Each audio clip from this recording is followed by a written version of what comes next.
I love all animals, but one of my favorites is the elephant. A couple of things you might not know about elephants. When you see a herd of elephants, the leader of that family group is one of the females. When a male elephant is born, he sticks around with the family until he's around 12 years old, then he heads off on his own. The female elephants will usually stay with the family herd their whole lives. And even though elephants are the largest land mammal, they're actually pretty fast. They can run up to 25 miles an hour, or about 40 kilometers an hour. And they're incredibly intelligent.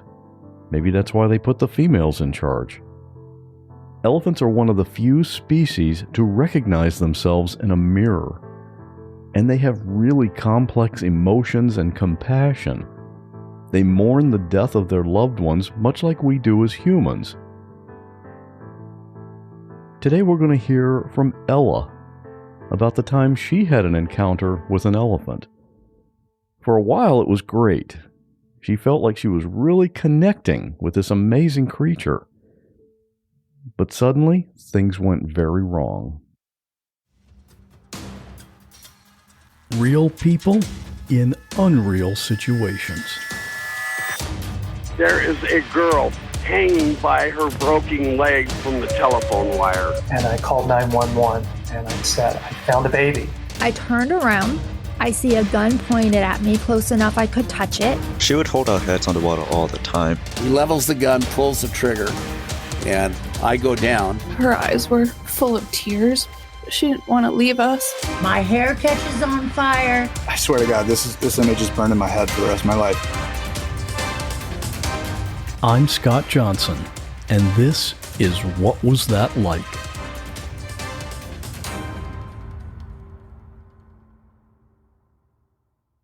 And just before we hear from Ella, I have a new podcast to tell you about. And I know you'll love it because every episode is a story. In fact, the name of the podcast is The Compulsive Storyteller.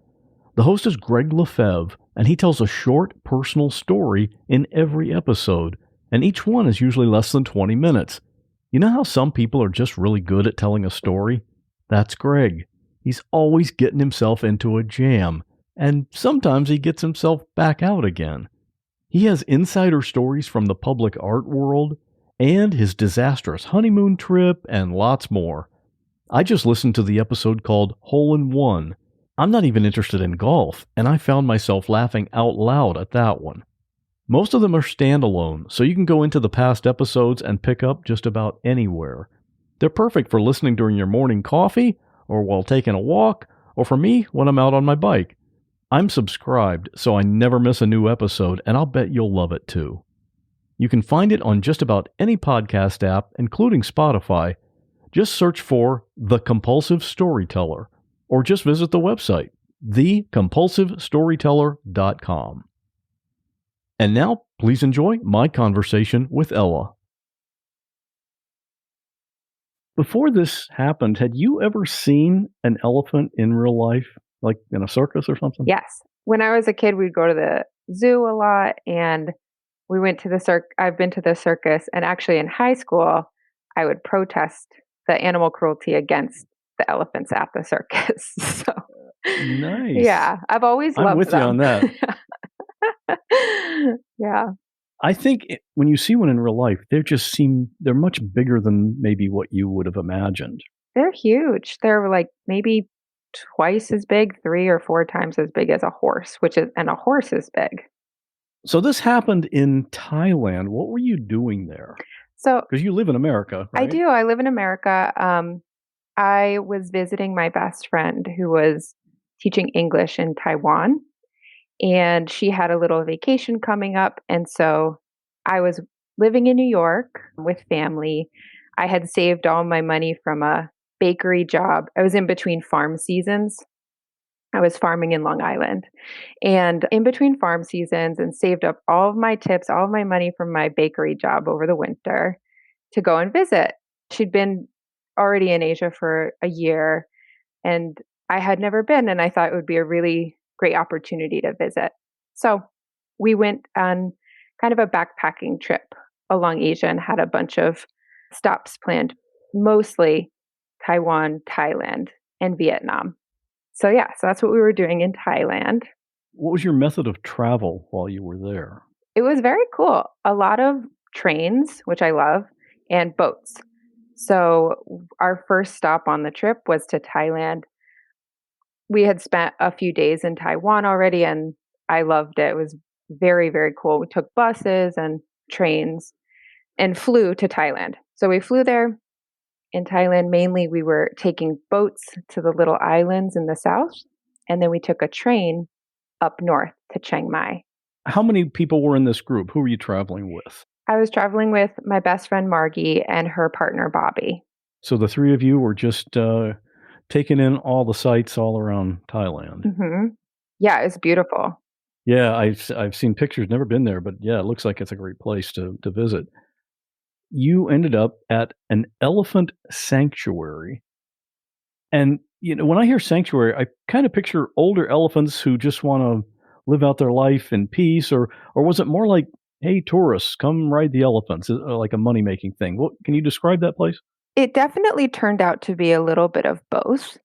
I think when I initially heard elephant sanctuary, I imagined, oh, yeah, like rescued elephants living out their days in peaceful coexistence. What we ended up realizing is that to fund a park like that, if you don't just have a ton of funding, you do need to make the animals kind of work for it in a way to pay for the feeding and the care. So they offered like rides, which I didn't realize that we would be riding the elephants, but that was, I think, part of the like tourism pull and kind of marketing strategy, is that you'd get these experiences with the elephants, riding, taking pictures, feeding, things like that, which was maybe a little bit exploitative to the animals, more so than what I thought, that we were just going to be like looking at them and hanging out and watching them. So it was a lot more interaction, a lot more kind of tourism, money making. They weren't being exploited like they would be in a circus or something. No, not in a zoo. Exactly. Like they weren't being transported around and being kept in enclosures that were unsafe. And I think that I don't know what the possibilities are for a rescued elephant. I mean, they were saved from poaching situations or hunting or like really terrible traumatic situations. And they are very sensitive animals. So when we fed them at the very beginning, we fed them sugarcane. It was one of the first interactions. And I noticed that they had chains around their feet. So it didn't seem overtly cruel or anything like that, but it did seem like, oh, these are animals that need some level of like control around them, maybe.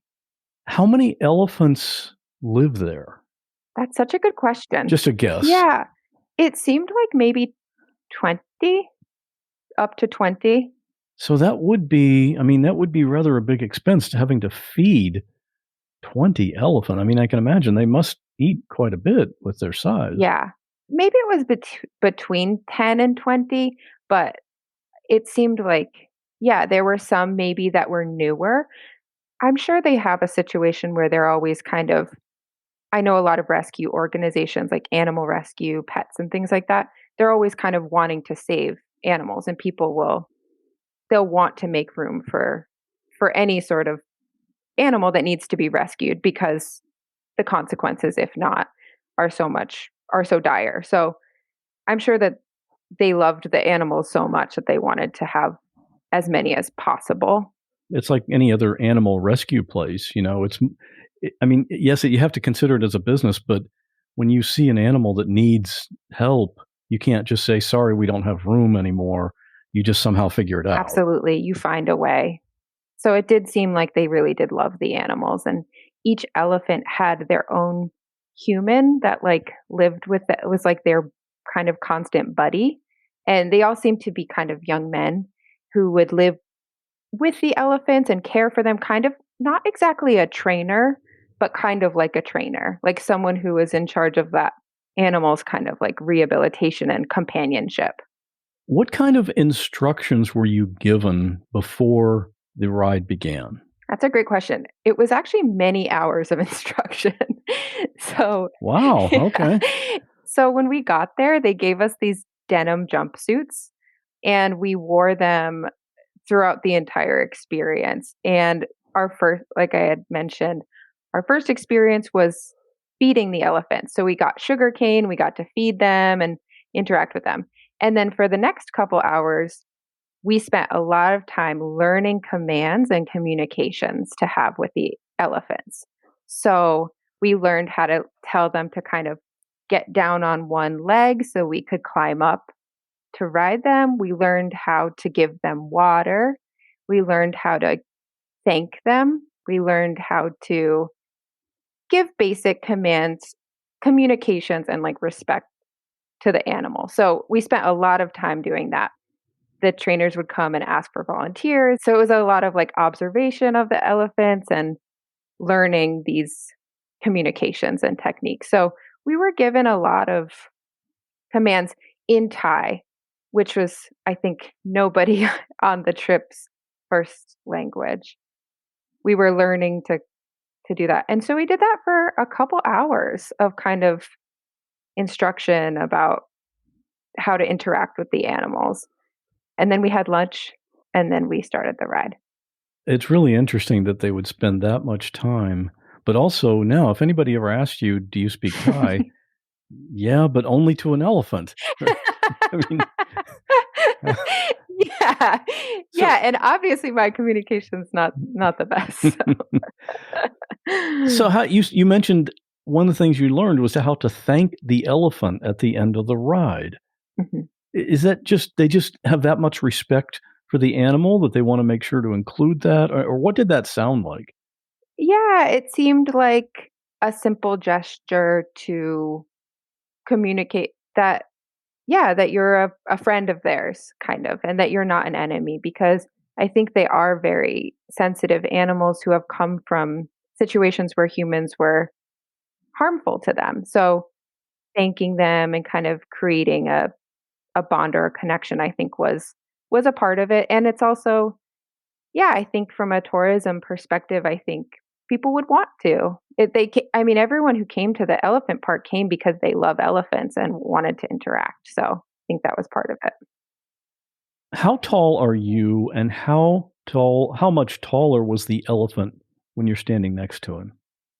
So I'm 5'10", and I think the elephants are probably about 6 feet. Like at eye level, I think that you can kind of, I was maybe not exactly at eye level, but close to. It wasn't like towering above me. Because I'm picturing this animal is like twice as tall as you are, but it's not that much though. Not for me. I'm a relatively taller person, so I think for me, I didn't feel like it was towering above me or anything super intimidating in terms of size. Definitely large and wide and heavy. And there were some baby elephants too that were on the younger side, or just, there were different genetic like lines of elephant. There were some like just particularly smaller ones and some that were larger. What's the process for getting on the back of an elephant? It was so cool. Elephants are they're so beautiful and interesting. And I never thought about this before, but in the training, they had the elephants kneel down so that their foot was essentially creating a stair for you to step on to get up onto their back. So if you've ever ridden a horse, you'd have a saddle that you put one foot in the saddle and then hoist yourself up to get the other leg around. And so this acted as kind of like a step to go right directly onto the elephant. So when they're kneeling, stepping on that foot gives you enough height to swing your other leg over and then you're on. Yeah, and it's wider than a horse's body, so it spreads your hips a little bit wider than riding a horse or something like that. Were you nervous at all dealing with an animal that's this huge? I don't think I was. continue to have this, I don't know, rose-colored glasses sort of idea about the world. And Like, these guys are professionals. Obviously, nothing can go wrong, right? yeah, and I love elephants and they've loved me, and so like nothing bad's gonna happen. And I was on a hike a couple months ago in North Carolina, and I saw a bear.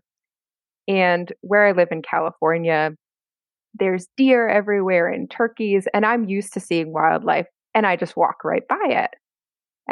That's just my, oh, that's a big, like, I'll just walk right by it. Like someone on the street, like in New York, you just walk right by.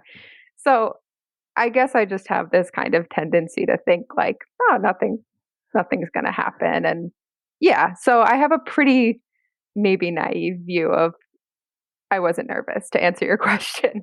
I didn't feel any, I mean, yes, they're big, and I think I now have so much more respect, but I wasn't at the time nervous because yeah, I trusted all the trainers, trusted all the elephants, and didn't think of what could have gone wrong. I mean, my mom, before I went on the trip, had said, "Oh, this Australian woman was just killed by an elephant in Thailand. Like, be careful."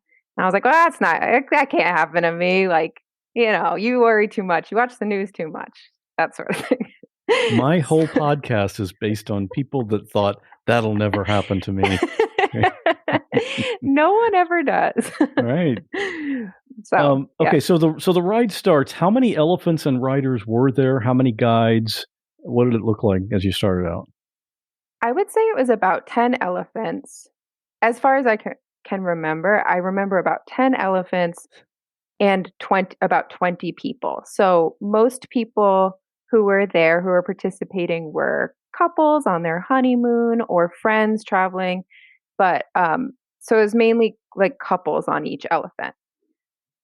So about 10 elephants, 2 people on each elephant, and then a trainer by the side of each elephant. So were you on with someone else? I was on with Bobby, Margie's partner. Margie Margie maybe has a healthier fear of situations in life.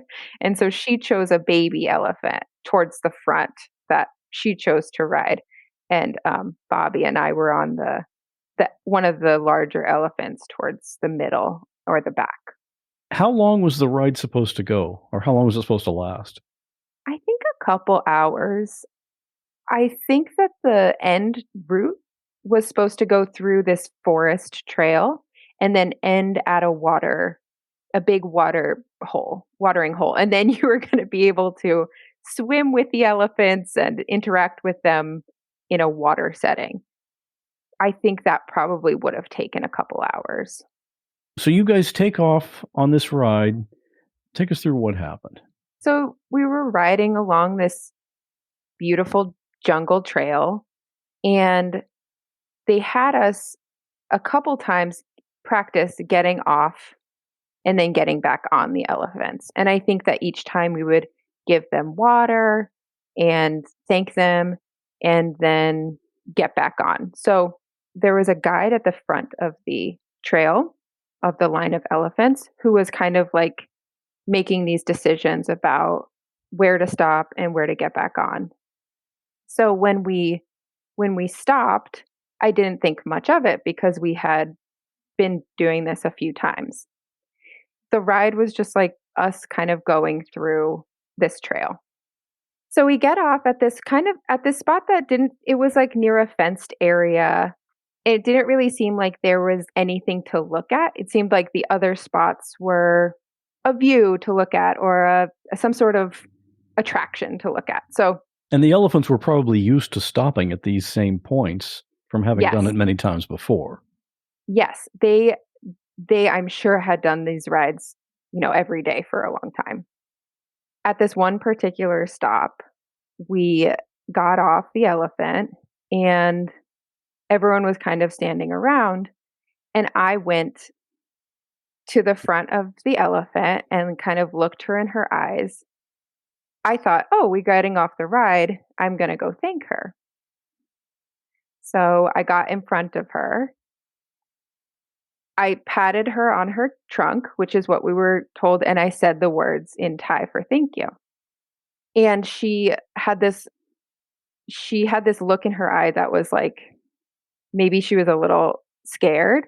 And so she immediately, with her trunk, grabbed my arm that I had been using to thank her, pulled me towards her with so much force that it knocked me to the ground. And then she started kicking me around, kind of like a rag doll. And it happened so quickly, I don't think I really even had time to register what was happening. But at one point, when I was on the ground, feeling myself beneath her feet, I yelled, "Help me." I kind of realized like, uh-oh, I'm in over my head here and I need help. So I yelled, "Help me." And I didn't realize what was kind of going on above the ground, but I think that her trainer had gotten on her back and tried to like get her off, and she had thrown him off. At the moment that I was yelling like, "Help me," she had her foot on my shoulder.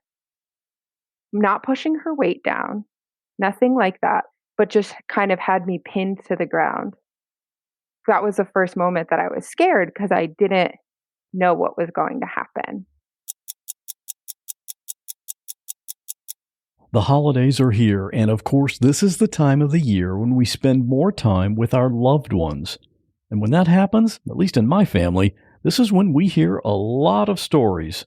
You know what I mean, the stories you love to hear more than once, and also the stories you've already heard too many times. But the sad part is, our loved ones will someday be gone, and we won't ever hear those stories again. Wouldn't it be great to literally document those timeless stories? That might sound like a kind of overwhelming project, but Storyworth actually makes it fun and easy. This is how anyone can write a book about their life. And I'm seeing this in action because my own mother started doing this last year when I gave her Storyworth as a gift. Here's how it works. Every week, Storyworth will email your loved one a single life-related question. Something like, what was your favorite vacation as a child? Or what was your first job like? And all they have to do is click reply and tell the story that answers that question. It's super simple, and they can even include pictures with their story if they want.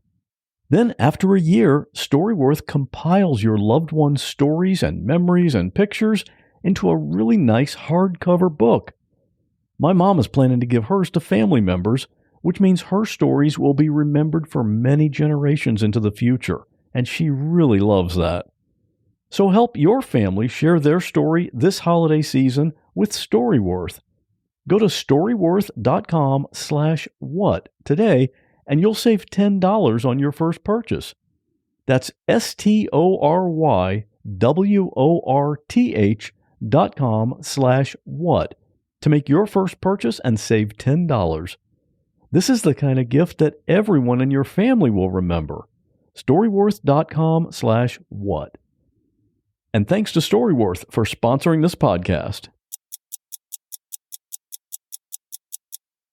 When I yelled, or when she maybe realized that I wasn't a threat to her at all, she shifted her body weight, released her leg, and then she ran off in another direction. Did everyone else see this happening? I think a lot of people did at least see the aftermath. So they saw me lying there on the ground. Because my best friend was in the front of the line, she had maybe she didn't really see what was going on. She just kind of heard some commotion, but her partner, who had been on the elephant with me, saw all of it. Yeah, Bobby was with you on the elephant, so you both had gotten off. Yes. But Bobby was smart enough not to go thank the elephant, I guess, right? Yeah. Smart enough. And, I thought I was doing a polite thing and doing a friendly thing. What I would find out later was the reason why the elephant was particularly anxious in that moment, and that I wasn't approaching an animal who was calm and happy and okay. I was approaching an animal that was very nervous about what was happening around her. I was at the very front of the line of people and elephants. Ella's best friend, Margie. I was on a baby elephant because I was very scared of the big elephants. And because I was so far ahead, it was a little bit delayed when I realized what had happened because there was some commotion of elephants, but I couldn't tell if they were just kind of like shuffling around. And then I looked back and I saw Ella lying on the ground. And we were on these trails, these unpaved, really dry, dusty. It was like reddish brown dust. And she's just covered in this reddish brown dust, lying on the ground. And she looked dead. And they had us all in these like denim outfits. So everyone was wearing the same thing. So it took a second for me to realize who it was.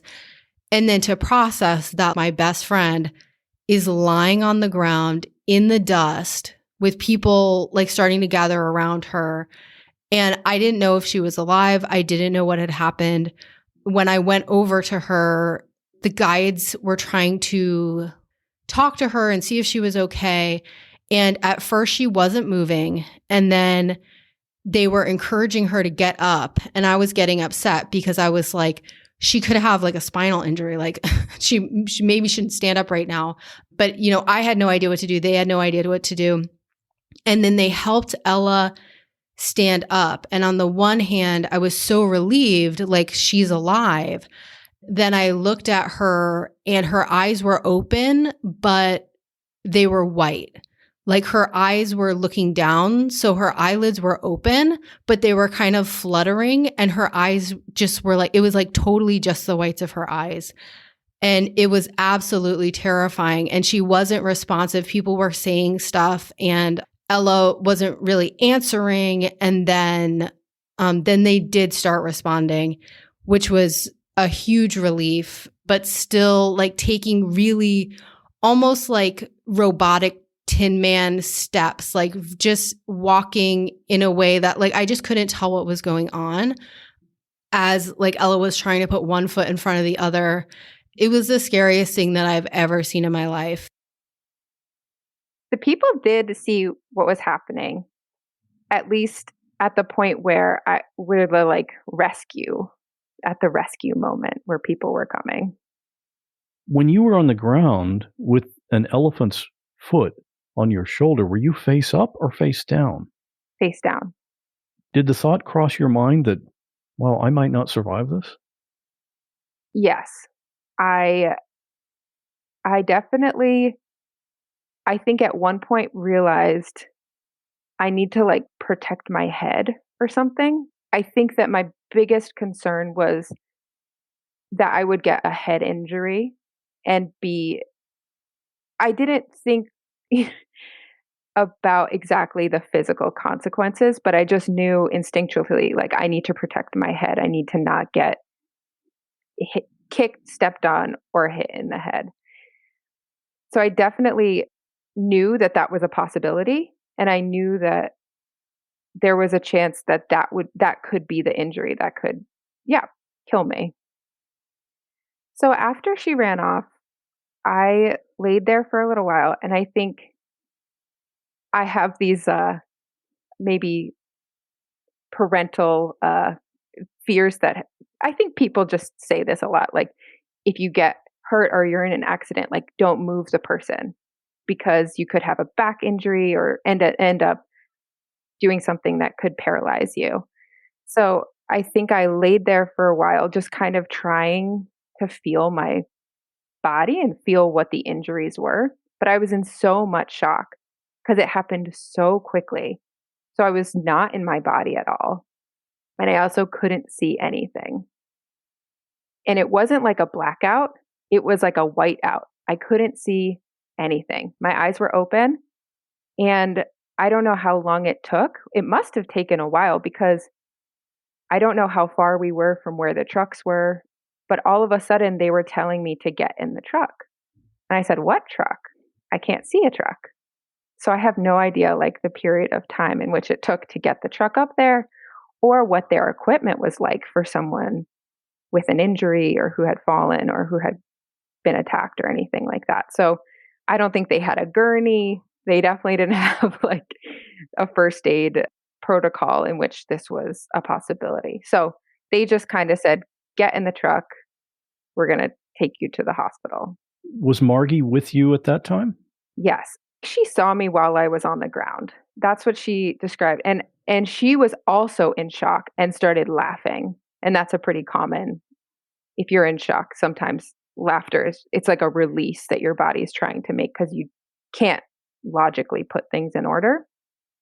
I think then Bobby told her what happened. And she is just a force. And I don't know how she did it, but she got all our stuff out of the locker and made arrangements with the people running the park to get us to the hospital. And some conversation got our money back from the park. So she was behind the scenes.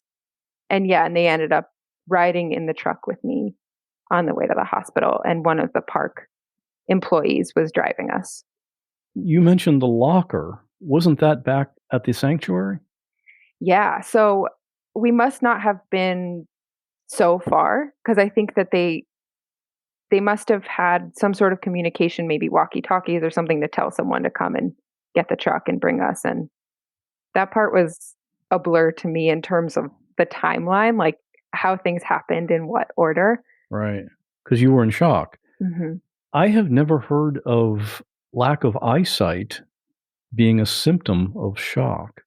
It's also possible that I had a slight head injury. I mean, I think it's entirely possible that I was knocked on my head at some point during the attack. Yeah, that makes sense. Okay, so you're in the truck, and Margie and Bobby are also in the truck with you? Mm-hmm. Yeah, they got in the back seat. At what point did you become conscious and aware of what had happened and what was happening? So I do remember the drive to the hospital very well. I remember the air conditioning being very cold, and I remember making a joke that I was really glad we didn't go to the Tiger Park. That's a good sign, I guess, and you're making jokes like that. That's what Margie said. She said that she was really worried, and then I made the joke, and she was like, "Oh, okay, Ella's gonna be okay." I think then I was like, "Oh, I got trampled by an elephant. Oh, I could have probably been killed by a tiger or something." I was starting to put together what had just happened. How long was the ride? That was about an hour. It was to get to the hospital. Very far. Yeah. And I think also at that point, when I started putting together what happened, my body started shaking because I was starting to come back into feeling my body and feeling what happened. And I just knew that I had injuries and was not sure of the extent of them. That's pretty scary. Yeah. What were your actual injuries? Well, thank God they were mostly like surface. We were taken to an Australian hospital. So they spoke English, which was helpful for me because I speak English. The doctors were able to explain to me my injuries and explain to me what was going on. Is it common that hospitals there are designated by nationality? I mean, it seems kind of odd that an Australian hospital would be in Thailand. I think it was kind of like a missionary, like a Christian, there's like it was like a Christian hospital, I think. So that was set up by Australians. And I think the doctors there just happened to speak English. And one of the nurses was from Australia. So she was able to communicate to me what the injuries were. And were you okay with the level of care that you perceived could be provided here? Or I'm picturing, a hospital set up by missionaries. I'm picturing maybe a glorified urgent care center or something, not a real hospital. Yeah. I mean, it was very cool. It was very interesting. It was mostly open air, which I've been to an airport in Hawaii that was kind of open air. And I think it's just you either pay a lot for air conditioning or you have it be kind of open air, which you don't think of a hospital being kind of open air. No. Now I'm thinking of a scene from MASH. Yeah. Yeah, exactly. It was a very nice hospital. I mean, I think that the people from the elephant park took us to the best hospital that they could have, that they knew of, that was close enough. And so I was in a sanitary ER room. That part was not open air. It was open air on your way to the X-ray, but the room that I was in was actually closed and sanitary. And the first thing that they did was clean the wounds.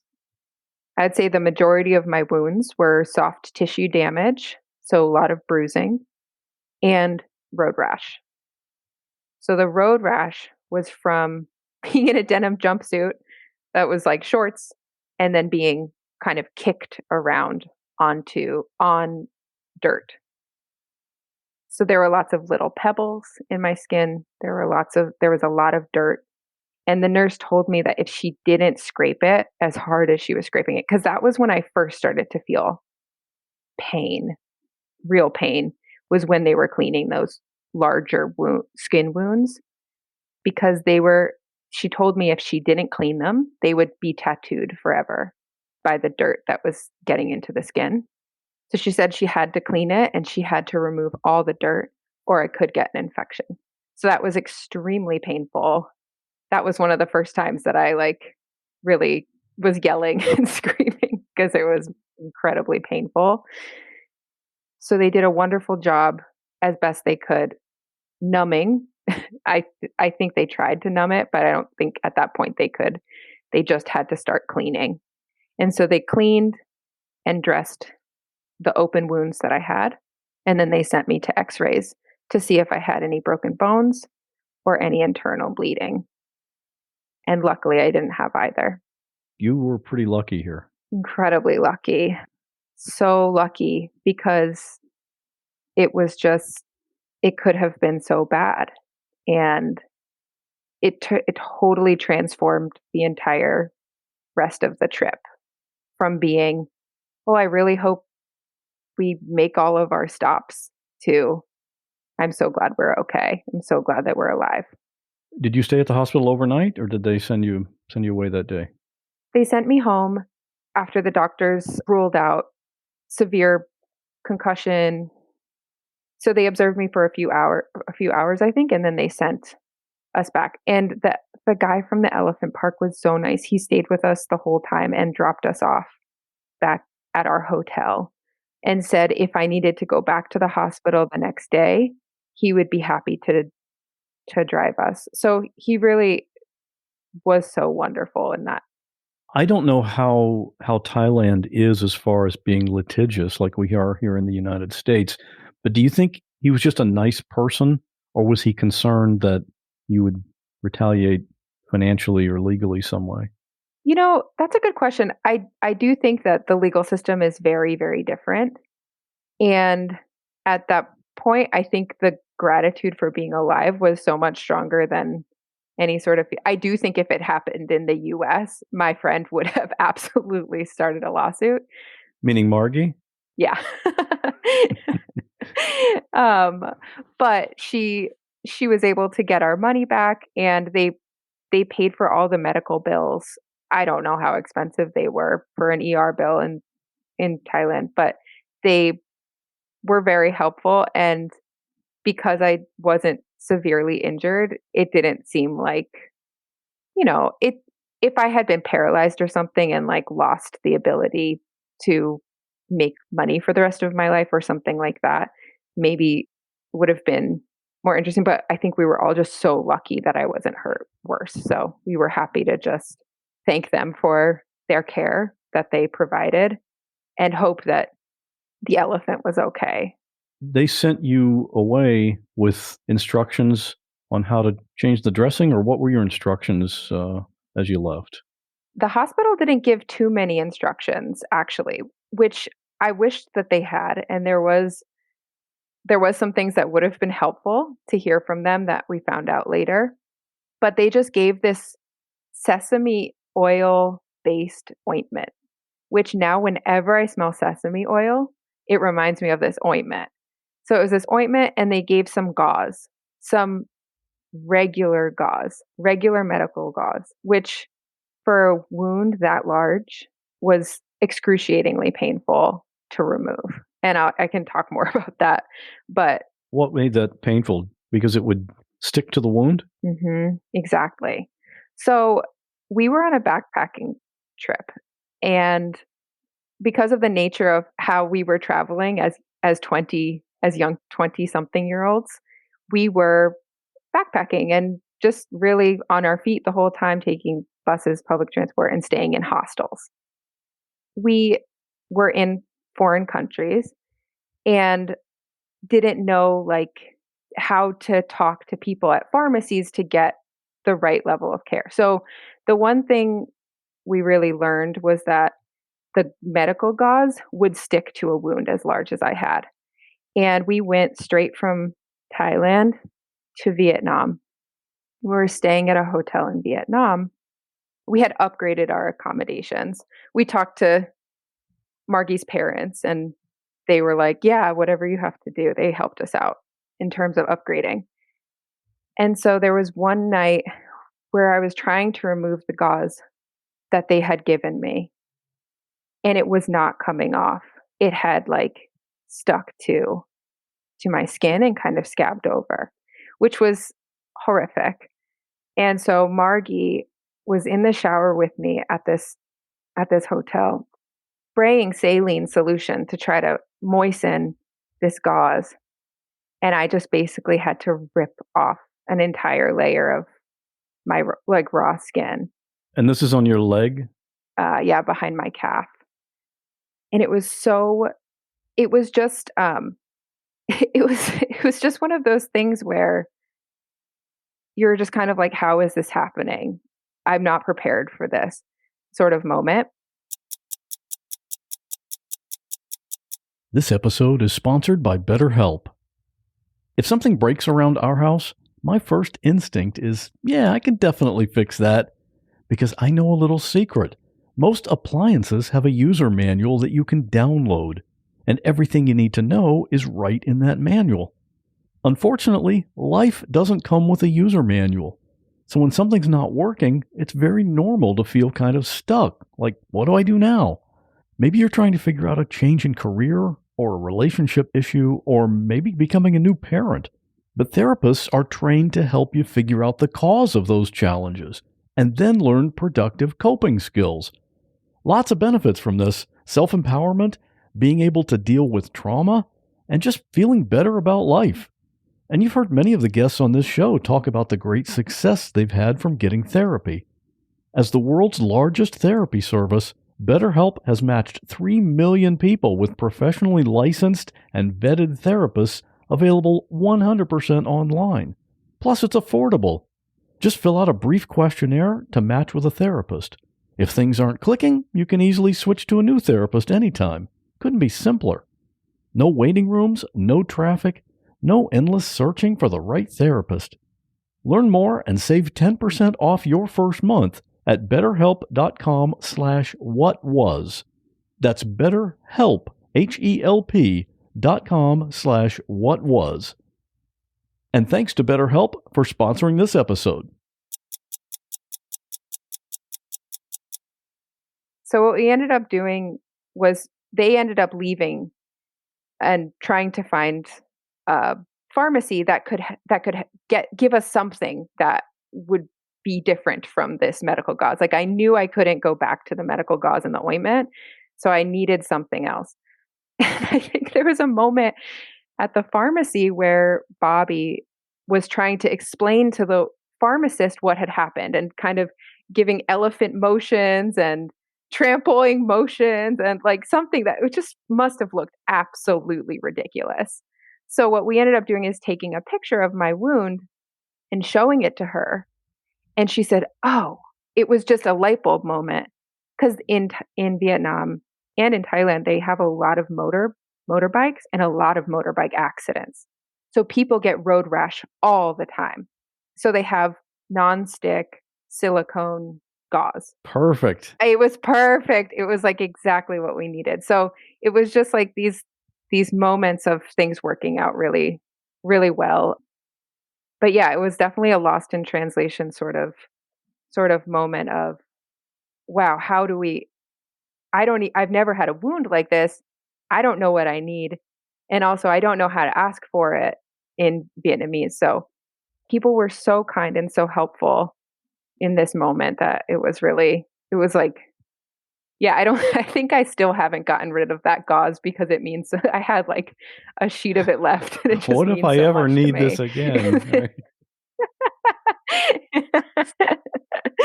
Exactly. Okay, the big question. What caused the elephant to attack you like that? Okay, so what I didn't know, because I was far back in the line, but Margie did know because she was on a baby elephant in the front, was that the reason that we had stopped at that place was because there were helicopters flying overhead, and the elephants are very sensitive to vibrations in the ground and very sensitive to helicopters. Because to them, being from a rescued situation, helicopters mean poaching, helicopters mean hunting, they mean, you know, logging bad stuff. So the elephants were starting to get anxious. And the guy at the front knew it, and he did not want the elephants to stampede. I didn't know any of this. I was in the back. I just thought, I'm going to go thank my elephant. And what I was doing was getting in the face of a very anxious animal. I didn't know it at the time, but that elephant its nervous system was very dysregulated. It was very on the edge. And It was recalling the trauma mhm, from previous experience, yeah. exactly. And I had no idea. So that is what was elaborated on when we got to the hospital, that they don't typically know when there's going to be helicopters overhead. And this was like an unscheduled event. So they wouldn't have done the ride had they known about the helicopters, because they know that these animals have this tendency to be anxious and want to run away from the sound of the helicopter. So your major wounds were on your leg, or was it one leg or both legs? It was primarily on my left leg, and then just bruises throughout my body. And then I had my arm in a sling. My shoulder that she had her arm on did have muscle tissue damage.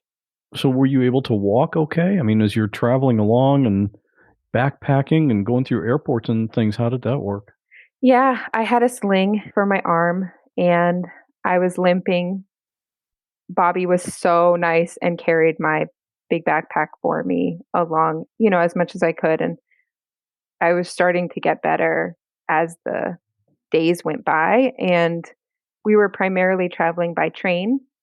We went on a little cruise in Ha Long Bay, which I called the Bruise Cruise because I was covered in bruises. And, we didn't let it get in the way of the things we really wanted to do. And luckily, my injuries were minor enough that we were able to continue on pretty well. We just had to upgrade our accommodations a little bit while I was in an open wound phase of the trip to, just to have like very clean sheets and very clean, not a shared bathroom like in a hostel. I have never stayed in a hostel, but I mean, it seems like something like that where you've got really low cost accommodations and people coming and going all the time. I would imagine they probably don't change the linens as often as they would in a regular hotel. Yes, typically they're a little lower budget, and they're super awesome when you're young and cheap and want to just sleep for a night, but but not the best when you're injured. Who cares about bed bugs, right? Yeah, not an early 20-year-old's top priority. After this, or after you got back, did you have any continuing trauma or nightmares or anything? Well, I did have nightmares for a couple weeks when I first got back to New York. And it really didn't last that long. But I think there were kind of traumas that I didn't have time they didn't really make sense But there were little things that, like, I kind of inadvertently kind of made a story like, oh, I must be bad if this elephant saw this evil in me or something. And Sort of self-victim shaming? yeah, it was shame, I think. And like when I first got up and looked around, the first time I was able to see, when I was getting into the truck, my vision came back. I looked around and I saw all these partners holding all these boyfriends holding their girlfriends in fear and in concern.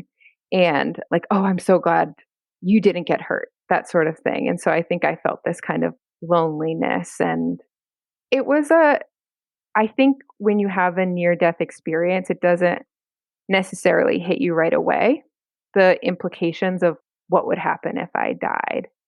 But it was kind of a wake up call for me. I was in my early 20s, and that year was definitely a journey for me in terms of learning about how I make up stories about the things in my life and who I am in the world, and depression and anxiety, and what is that. And I don't think I had a real understanding of trauma before that, and how it can affect you in ways that don't make any logical sense.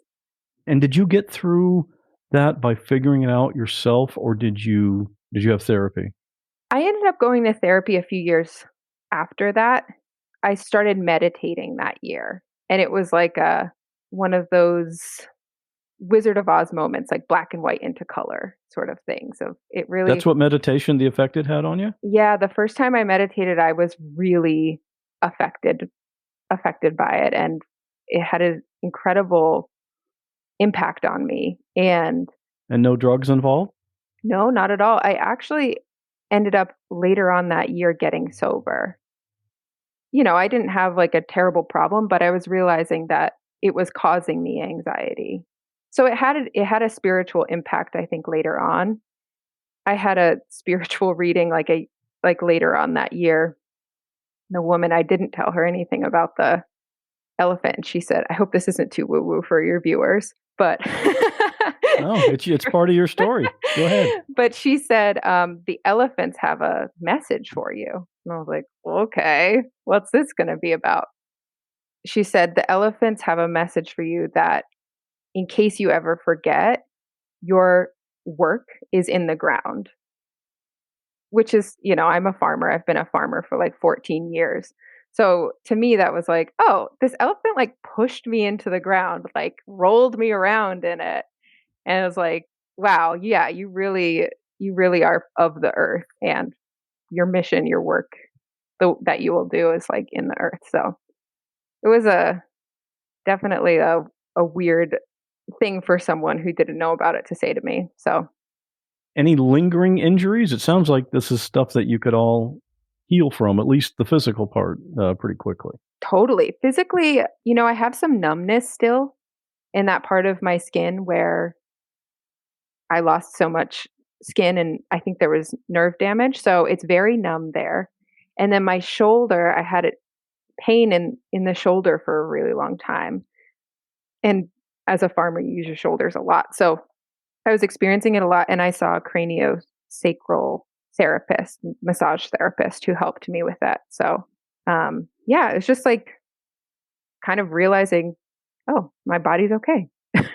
Our bodies recover amazingly sometimes from pretty crazy stuff. Yeah, it's incredible. The human body is really, yeah, and the nervous system and everything. It's just so fascinating what it can do with certain experiences that get thrown at it. Would you ride an elephant again? Probably not. Been there, done that.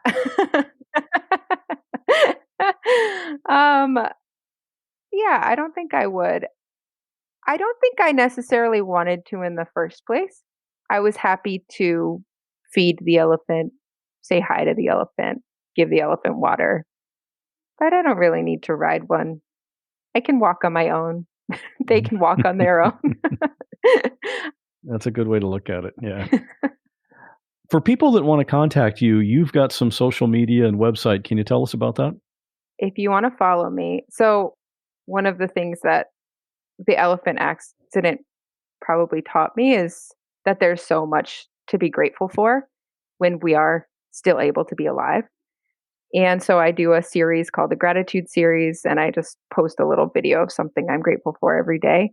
And if you're interested, my Instagram handle is Smella, SMELLA_fresh. So Smella Fresh on Instagram. And I also have a website, www.plantbestie.com. And I'm a garden consultant and coach. So farming or gardening or anything like that. I've been farming for almost 15 years and I love plants so much. So if you have any questions about any of that, that's my work in the ground. Thanks for sharing your story. I'm glad you made it through. Thank you so much, Scott. Thank you for having me on. It's been fun. You heard Ella's friend Margie talking about what she saw after the elephant attacked. Well, if Margie's voice sounded a little familiar, it's because she was a guest on the podcast this past summer. That episode was called Margie's Dad Was a Hoarder, and it's an amazing story. If you haven't heard it yet, it should be the next one in your podcast playlist.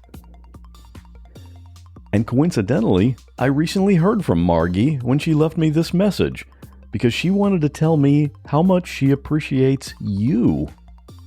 Scott, I just wanted to reach out before I forget and just say, not only have I had the highest volume of engagement from being on your show that I've ever had from any podcast interview, the quality of your listeners are incredible. It's not just that a lot of people have reached out. It's like they've all had these incredibly thoughtful things to say and have shared this amazing stuff about their lives and why the episode matters to them. It's honestly I'm just so grateful to you. You have done something incredible with the show, the community and audience you've built. I'm so moved by these people, and it's been so cool. People have reached out to me and shared their stories, and some of them I've been able to provide resources or refer them to people. I had somebody who's just I have 4 cats and I'm just so overwhelmed with the cat pee situation.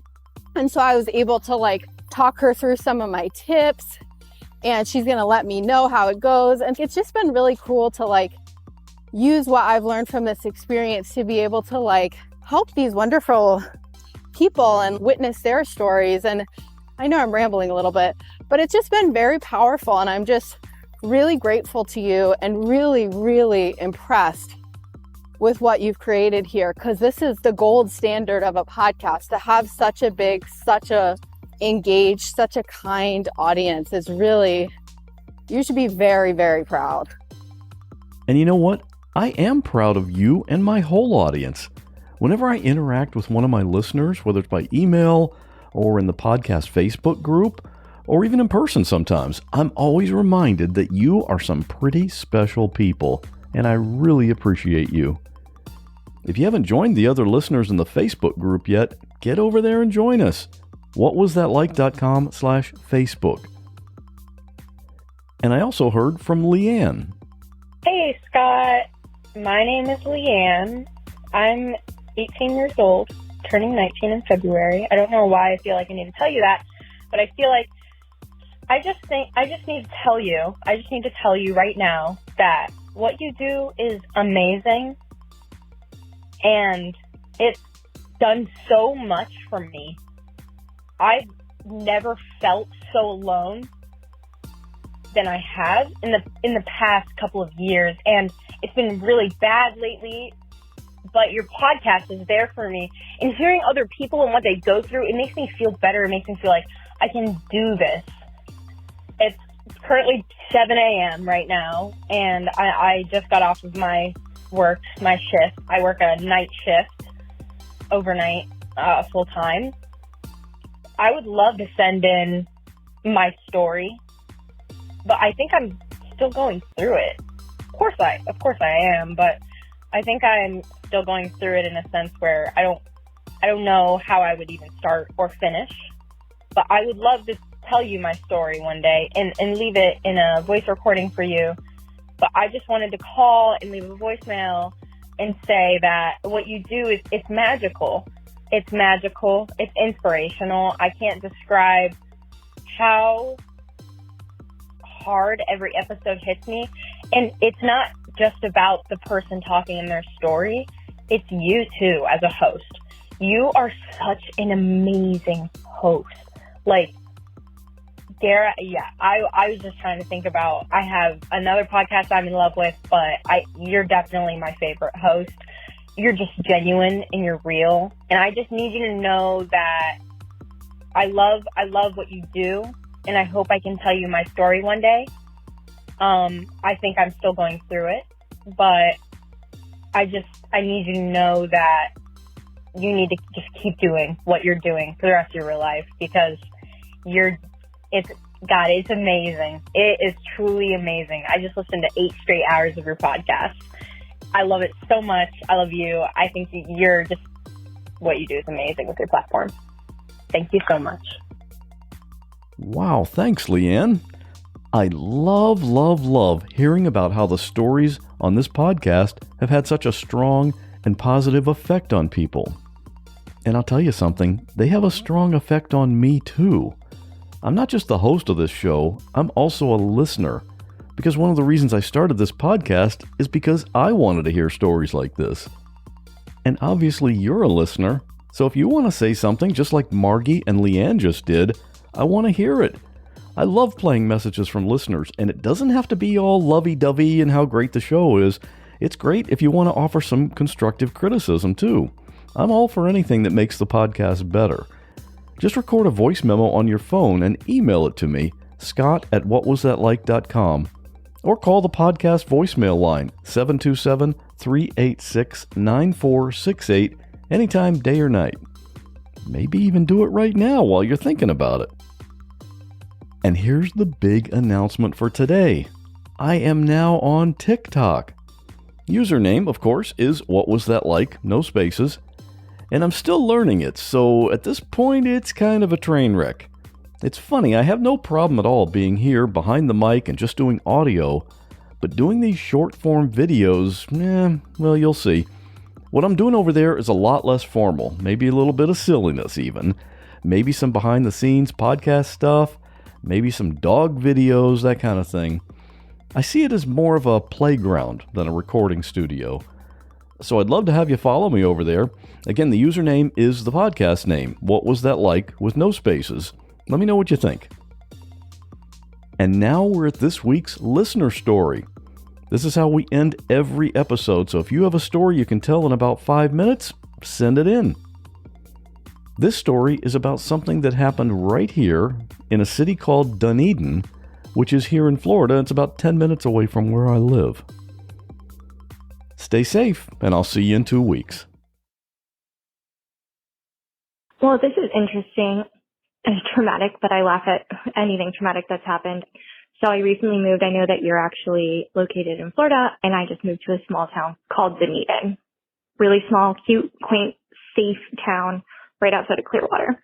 I had gotten into an argument with my boyfriend. We were at a brewery. We live about a mile down the road, and I said I was going to walk home, which is something that I normally do. I have a dog. Less than a mile down the street. It got a little dark. I had more to drink than I had anticipated, and, I was just walking. So as I'm down a couple blocks, this guy pulls up and gets out of his car and shoves me into his car. It was terrifying.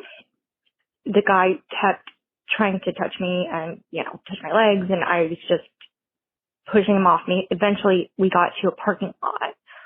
I guess it was some bar. He was trying, he was clearly trying to assault me.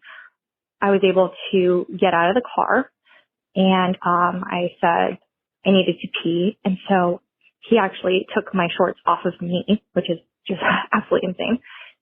I hid behind a dumpster, and I was able to text my boyfriend where I was. So the next thing I know, my boyfriend comes rolling up and sees a strange man staring at me behind a dumpster, and I don't have my pants on. And I am terrified. I am crying. My boyfriend sucks the guy and then gets me and we leave. He begs me to call the cops, but unfortunately I've been the victim of sexual assault in the past and it's not turned out very well. It's just more traumatizing. And since I wasn't actually hurt, I would say attempted abduction and attempted assault, but nothing actually happened to me. I felt like it's fine. I'll just continue with my therapy. The interesting part is that I lost my phone. So after I realized that, I canceled it. My phone was taken, and the next day it was logged in Louisiana. So I think I dodged a trafficking attempt. Not really sure, but I'm very lucky to be here, and I'm just puts things in perspective. So that's kind of what happens even in the safest town. So be safe.